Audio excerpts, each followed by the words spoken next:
ನನಗೆ ಕಣ್ಣೀರಿನಿಂದ ಪಾದ ತೊಳಿಬೇಡ, ನೀರಿನಿಂದ ಪಾದ ತೊಳಿ. ನೀರಿನಿಂದ ಪಾದ ತೊಳಿ ಅಂದಾಗ ಅವು ಅಂತಾಳ, ತಾಯಿ ಅಂತಾಳ, ಯಪ್ಪ ಯಾವ ಮುಖ ನೋಡಿ ನಾನು ನಿನಗ ಯಾವ ಮುಖದಿಂದ ಯಾವ ಕೈಯಿಂದ ಯಾವ ನೀರಿನಿಂದ ನಿನ್ನ ಪಾದ ತೊಳಿ. ಇದೇ ಪಾದವನ್ನು ಹೇಳಿದಾಗ ಭಗವಂತ ನನಗೊಂದು ಮಗು ಕಣ್ಣು ತಿಳ್ಕೊಂಡು ಇದೇ ಪಾದ ಸಾಕ್ಷಿಯಾಗಿ ಮಗು ಕೇಳಿದೆ, ಆ ಮಗುನು ಕೂಡ ನೀ ಕಸ್ಕೊಂಡು ಬಿಟ್ಟಿಯಲ್ಲ ಅಂತ ತಿಳ್ಕೊಂಡು ತಾಯಿ ಕಣ್ಣೀರನ್ನ ನನ್ನ ಮಗು ಬಾಯಿ ಒಳಗೆ ಬಿಡುತ್ತೆ ಸತ್ತು ಹೋಗ್ಯದಪ್ಪ, ನಾ ಅದೇ ಮಗುವಿನಿಂದ ನಿನ್ನ ಪಾದ ಪೂಜೆ ಮಾಡಿಸ್ಬೇಕಂದ್ರೆ ಮಗುನು ಕೂಡ ಸತ್ತು ಹೋಗ್ಯಲ್ಲ ಅಂತಕ್ಕಂಥ ಸನ್ನಿವೇಶ ಹೇಳಿದಾಗ ಅಳಬಡ ತಾಯಿ ಕಥೆ ಹಾಕಬೇಡ, ಇದು ಭಗವಂತನ ಪರೀಕ್ಷೆ. ಆ ತಾಯಿಗೆ ಹೇಳಿದ ಮ್ಯಾಲ ಗುರು ಅಂತ ನಿನ್ನ ಮಗುವಿಗೆ ಏನ್ ಹೆಸರಿಟ್ಟೀವ ಯಪ್ಪ, ನೀನೇ ಕೊಟ್ಟಿದ್ದ ಮ್ಯಾಲ ನಿಂದೇ ಹೆಸರಿಟ್ಟೀನಿ ಅಂತ ತಿಳ್ಕೊಂಡು ಚಿಂತೆ ಮಾಡಬೇಡ.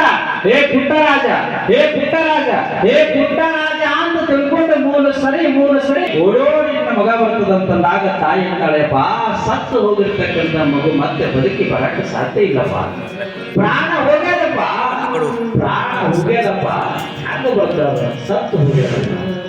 ಆ ಸತ್ತು ಹೋಗಿರ್ತಕ್ಕಂಥ ಮಗು ಕುರಿತು ಭಗವಂತ ಶಿವಯೋಗ ಪುಟ್ಟಯ್ಯ ಕರೆ ನಂಬಿ ಕರೆದರೆ ಓ ಎಂದನೆ ಶಿವನು, ನಂಬಿ ಕರೆದರೆ ಓ ಎಂದನೆ ಶಿವನು ಅಂದಾಗ ಆ ತಾಯಿ ಗುರುವಿನ ಮಾತಿನಲ್ಲಿ ಶ್ರದ್ಧೆ ಭಕ್ತಿಯನ್ನು ಇಟ್ಟು ಏನ್ ಮಾಡ್ತಾರ ಅಂತ ಕೇಳಿದ್ರೆ, ಹೇ ಪುಟ್ಟರಾಜ, ಹೇ ಪುಟ್ಟರಾಜ, ಹೇ ಪುಟ್ಟರಾಜ ಅಂತ ತಿಳ್ಕೊಂಡು ಮೂರು ಸರಿ ಕರೆದಾಗ ಮಲ್ಕೊಂಡಿರ್ತಕ್ಕಂಥ ಮಗು ಹ್ಯಾಂಗೆ ಎತ್ತಿ ಬರ್ತದೆ, ಒಡೇ ಮಗು ಬಂದು ಗುರುವಿನ ಪಾದ ಹಿಡಿದು ಪಾದ ಪೂಜೆ ಮಾಡ್ತದೆ ಅಂತಕ್ಕಂಥದ್ದು ಸನ್ನಿವೇಶ.